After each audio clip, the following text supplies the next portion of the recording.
Good afternoon everyone. As you know that we were discussing about the phylum Chordata, right? Yesterday we have discussed about the peculiar characters of the organisms that belong to this phylum.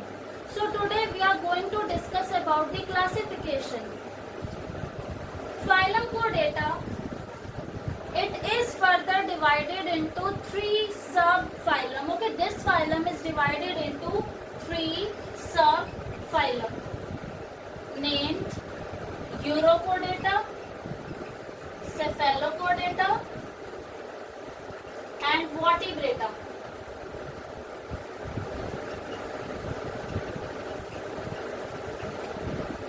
This classification is on the basis of the notochord. Okay. As you know that one of the peculiar character of the phylum Chordata is the presence of notochord.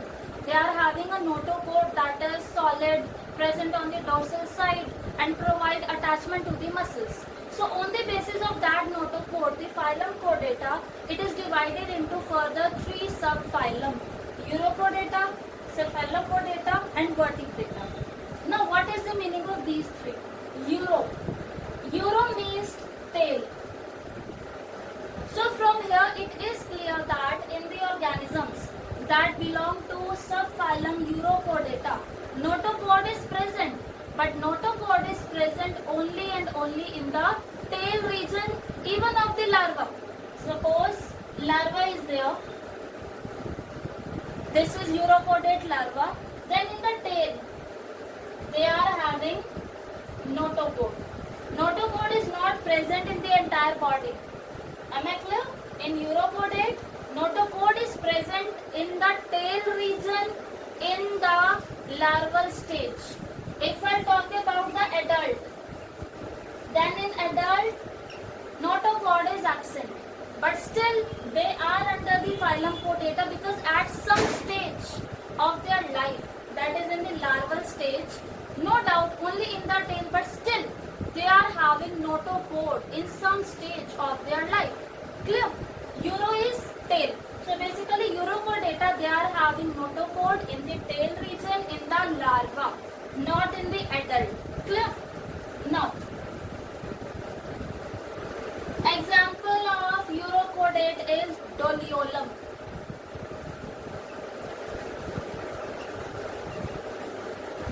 Now, Cephalochordata, in the members that belong to this subphylum Cephalochordata, notochord is present in the entire body, that is from head to tail. Okay, so notochord is present in the entire body from head to tail, and that too is present throughout the life. Like in Urochordate, I told you in them, notochord is present, but that is present only in the larval stage. But in case of Cephalochordata, notochord is present throughout their life. Clear? And its example is Branchiostoma. Branchiostoma is also known as Amphioxus or lancelet. Now if I talk about Vertebrata, these are the most advanced. What happens in them actually? We are vertebrates, right? If I talk to you, do we have notochord? Have you ever heard about the notochord in the human body? No. We have heard about vertebral column that is present on the dorsal side, right? So actually what happens in Vertebrata? We were having notochord during the embryonic stage when we were in the womb of our mother. After that, what happens? The notochord is replaced by vertebral column. Okay, so what happens in Vertebrata? Notochord changes to vertebral column. Notochord is replaced by vertebral column. Clear? Notochord was there in the members of the phylum Vertebrata, but that was present in the embryonic stage. Later on in the adult, the notochord notochord was replaced by the vertebral column. And in this we can give the example of human beings, dogs, cats, amphibians, reptiles. They all are vertebrates. So basically we have to discuss the vertebrata in detail. So let us talk about the subphylum Vertebrata. One more thing, this is an important question actually. All vertebrates are chordates, but all chordates are not vertebrates. Just listen the statement carefully. All vertebrates are chordates, but all chordates are not vertebrates. As you know, as you can see, vertebrata, in them the notochord is replaced by the vertebral column. So once they have notochord, so obviously all the vertebrates are chordates, as they were having in their embryonic stage, they were having notochord. So all vertebrates are chordates. Here in the classification you can see.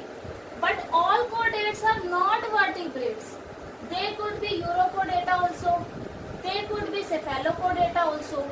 So all chordates are not vertebrates. Okay. But yes, all vertebrates are chordates. And one more point. Urochordata and cephalochordata. These two together, they are known as protochordata. Proto basically primitive. Obviously I told you vertebrata, they are more advanced. Okay, so these two, that is urochordata and cephalochordata, together they are known as protochordata. Now let us discuss about the subphylum Vertebrata in detail. Before that, let us talk about the classification of phylum Vertebrata. So now we are having subphylum Vertebrata. If I talk about the classification, then this subphylum is divided into two divisions. Okay, two divisions are there.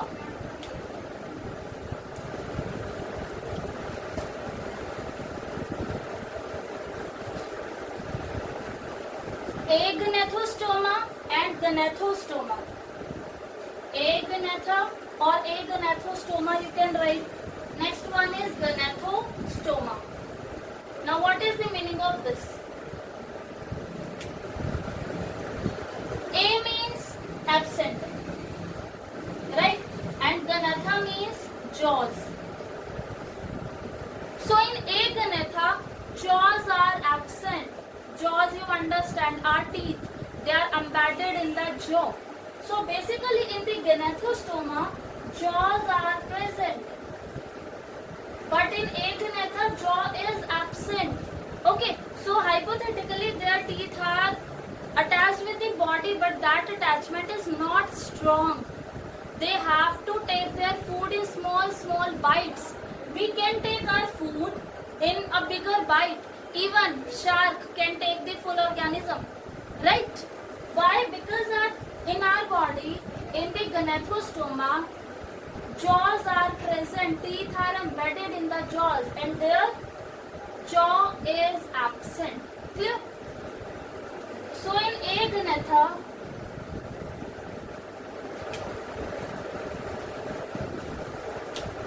there is only one class. That is Cyclostoma. In the members that belong to class Cyclostoma, jaw is absent. Okay, so that's why they are having sucking type of behavior. Sucking, you understand? Actually, they are ectoparasite. They live on the body of the host and they used to suck the food from that. They used to suck the nutrition from the body of the host. As you can see, jaws are absent. So they show sucking type of behavior. Clear? But in the members of the division Gnethostoma, jaw is present. That's why they can have the big bites. Even a few can take the full organism. It depends upon the adaptations later on. Okay, now, if I talk about the Gnethostoma, then this is further divided into two superclass. Gnathostoma is further divided into two superclasses. Okay, let me make it once again. We were having chordata. It is divided into three subphylum. Chordata is a phylum. It is divided into three subphylum. Urochordata, Cephalochordata, Vertebrata. In Urochordata, notochord is present in the tail in the larval stage. In Cephalochordata, notochord is present from head to tail throughout the life. We are talking about the classification of vertebrata. In the vertebrata, notochord is replaced by the vertebral column.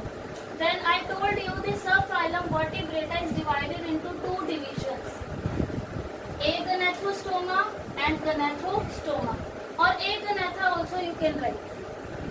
Agnatha and Gnathostoma. In them jaws are absent. It includes only one class, that is Cyclostoma.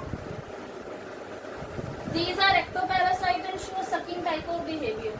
If I talk about the Gnathostoma, then this is further divided into two superclass. This is not class, two superclass. Okay.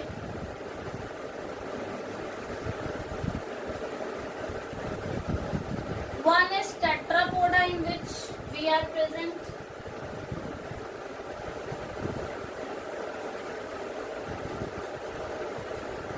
And one is Pisces. In Pisces, basically, as you know, fishes are there. So they are having fins for movement. And in the Tetrapoda, they are having limbs for movement. So this classification is on the basis of presence of which type of locomotory organ is present. Like Pisces, they used to move via fins. So they are placed under the superclass Pisces. And Tetrapoda, tetra means four. Poda means appendages. They are having four limbs. Two forelimbs and two hind limbs that we are also having, you know. Two legs are there, that is hind limb. Two hands are there, that is forelimb. So we are having four limbs. We are having four limbs. Two forelimbs and two hind limbs. Clear? Now further, these are superclasses. So further these are divided into classes. Pisces is divided into two classes.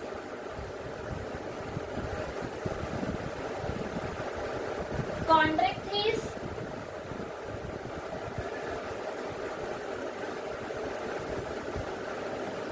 Osteichthyes. Chondrichthyes, their endoskeleton, these are such type of fishes. In them the endoskeleton is made up of cartilage, or in short you can say them cartilaginous fishes. Okay. And in Osteichthyes we are having bony fishes. Their endoskeleton is made up of bone. Is that fine? Gnathostoma having jaws. Further divided into two superclasses on the basis of fins or limbs. If fins are present, then this is Pisces.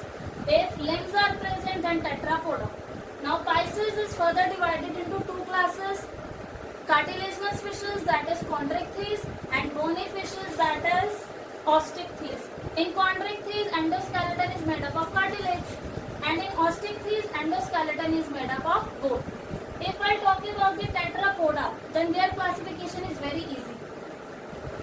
Amphibia, Reptilia, Aves, Mammalia. We belong to Mammalia class. Okay. So Tetrapoda is divided into four classes: Amphibia, Reptilia, Aves and Mammalia. So basically now in detail we have to study about Cyclostoma, that is Agnatha, they are not having jaws. Then we have to study about the cartilaginous fishes. Then we have to study about the bony fishes. Then we have to study about these four: Amphibia, Reptilia, Aves and Mammalia. So now let's start the topic. Okay, now class Cyclostomata, or you can say Cyclostoma. As you know that vertebrata are divided into two divisions, Aganatha and Ganatha. Aganatha, that is further divided into class Cyclostoma. So obviously they are not having jaws. So in them jaws are absent. As they belong to vertebrata, so they must be having a vertebral column. Their vertebral column is cartilaginous, that is, it is made up of cartilage.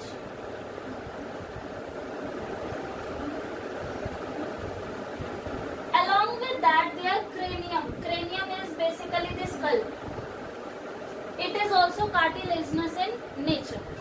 Now these cyclostomes, these are ectoparasite on fishes. They live on the body of the fishes and they used to take their nourishment from the body of that fish. Actually their mouth, it is sucking type. It is circular and sucking type, with the help of which they can take the nourishment from the body of the host. Let me make their basic body diagram. Actually their body is somewhat elongated like this, you can see. Okay, so their body is elongated. Their mouth, as I told you, it is sucking type. So sucking type mouth. Along with that, they are having 6 to 15 pair of gill slits, and these gill slits, they help in the process of respiration. So like this, they are having 6 to 15 pairs of gill slits. Clear? Now one very important point regarding the cyclostomes is that the adult used to live in the marine water. Now what happens during the time of spawning? Spawning means laying eggs. When the adult is supposed to lay eggs, at the time of reproduction, when the adult is supposed to lay eggs, then from the marine water, the adult will migrate to the fresh water. Am I clear? In the fresh water, it will lay eggs. It won't lay egg in the marine water. Firstly, the adult will migrate to the fresh water, and then it will lay eggs in the fresh water, and then after one day the adult will die. Now eggs are there, the adult will die in the fresh water. Clear? Now what will happen? As you know, the eggs will hatch out, and when they will hatch out, the larvae will come. So they are oviparous plus indirect development. They are laying eggs, so they are oviparous. They are having a larval stage, so this is indirect development. Now this larva will undergo the process of metamorphosis, and as a result it will change into adult. And now the adult will once again migrate to marine water. Am I clear? Adult used to live in the marine water. At the time of the spawning, this adult will migrate to fresh water. It will lay eggs. Eggs will hatch out to give larva. The larva will undergo the process of metamorphosis to form adult, and then the adult will migrate to the marine water. Am I clear? In the cyclostomes, if I talk about the circulatory system, then they are having a closed circulatory system. That is, the blood flows in the proper blood vessels. Example of a cyclostome is Petromyzon. Okay, now, as I told you, the example of cyclostome is Petromyzon, and it is also known as lamprey. Clear? Now let us move forward. We have discussed about Aganatha. As I told you, vertebrata, they are divided into two divisions, Aganatha and Ganatha. Right? In Aganatha, we have discussed the class Cyclostoma. This we have done. Now let us move to the Ganatha, that is the organisms that are having jaws, the chordates that are having jaws. They are further divided into Pisces and Tetrapoda. This we have done, right? Pisces basically the fishes, and in fishes we have done that two classes are there, Chondrichthyes and Osteichthyes. So firstly let us talk about Chondrichthyes. First class of superclass Pisces. These are basically fishes, cartilaginous fishes. And why are they known as cartilaginous fishes? Because their endoskeleton, it is made up of cartilage, and these are marine. Even as you know that they are having jaws, these are predaceous. Shark, you have heard. Shark came in this category only. Basically, they are predaceous. They can eat others. Clear? If I talk about their basic character, then they are having separate gill slits, or I can say the gill cover, that is operculum, is absent. Operculum is basically the gill cover. They are not having gill cover. Instead, they are having the separate gill slits. Okay. Second, their body is having placoid scales. In them, air bladder is absent. Now just think, if air bladder is absent, then they can't be stable in the water. They have to swim constantly, because if they will stop at a particular place, then they will sink in the water. Okay. Due to absence of air bladder, they have to swim constantly. If they will stop swimming, they will sink. Next, some are having electric organ like torpedo. Some are having poison sting like trigon. These are the examples of cartilaginous fishes. Torpedo is a cartilaginous fish that is having electric organ. Trigon is a cartilaginous fish that is having poison sting. Clear? Now, fishes are cold-blooded, whether it be chondrichthyes or osteichthyes, whether it be, I can say, cartilaginous fish or bony fish. They are cold-blooded, and cold-blooded organisms are also known as poikilotherm.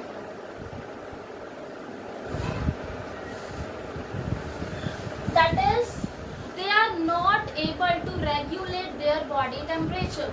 Their body temperature changes according to the change in the outside environment. Clear? Now, they are having claspers. This is important. The male partner is having the claspers in the pelvic fin. Basically, this is used to hold the female at the time of the sexual intercourse. In them, the fertilization is internal. An example of the cartilaginous fish is torpedo, trigon, scoliodon. This is known as dogfish. Am I clear? These all are fishes, basically cartilaginous fishes that are marine. Okay, now after chondrichthyes, that is cartilaginous fishes, let us talk about the class osteichthyes. It is also known as bony fish or bony fishes if I talk about the category, as the endoskeleton of osteichthyes, it is made up of bone. If you do remember, in the cartilaginous fishes that we have talked earlier, their endoskeleton was made up of cartilage, but here in osteichthyes, the endoskeleton is made up of bone. Clear? There in chondrichthyes, we have discussed that they are marine. But if I talk about osteichthyes, that is bony fishes, they are both. They could be marine, they could live in the fresh water. Clear? If you do remember, in chondrichthyes, I told you that air bladder is absent. That's why they have to keep swimming. But here in case of osteichthyes, air bladder is present. That is, it helps in maintaining the buoyancy so that the fish will not sink in the water. Next, in chondrichthyes, we have discussed that operculum is absent. Separate gill slits are present. But here in osteichthyes, in bony fishes, operculum or the bone cover is absent. Or the gill cover is present. In osteichthyes, operculum is present. Operculum is the gill cover. In chondrichthyes, operculum was absent. In osteichthyes, operculum is present. Clear?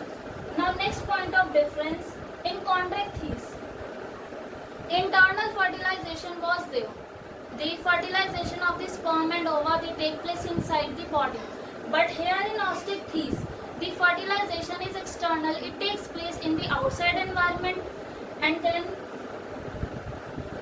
In the osteichthyes, cycloid or ctenoid scales are present, but we have done that in chondrichthyes.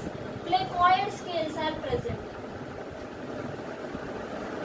Okay, now let me talk only about the osteichthyes. Osteichthyes, as I told you, they could be present in the marine water or in the fresh water. Their endoskeleton is made up of bones, so they are known as bony fishes. Okay, they are having air bladder, they are having cycloid or ctenoid scales. In them the sexes are separate. Male partner is different, female is different. Male will release the sperm, female will release the ova. In the outside environment there will be fertilization. That what I told you, the fertilization is external, and then eggs will be there, that is oviparous. So osteichthyes, oviparous condition is there. But the development is direct, there is no larval stage. Clear?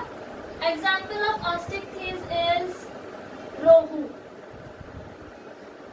Labiorohita, basically it is an edible fish. Katla. These are the bony fishes. Am I clear? Thank you.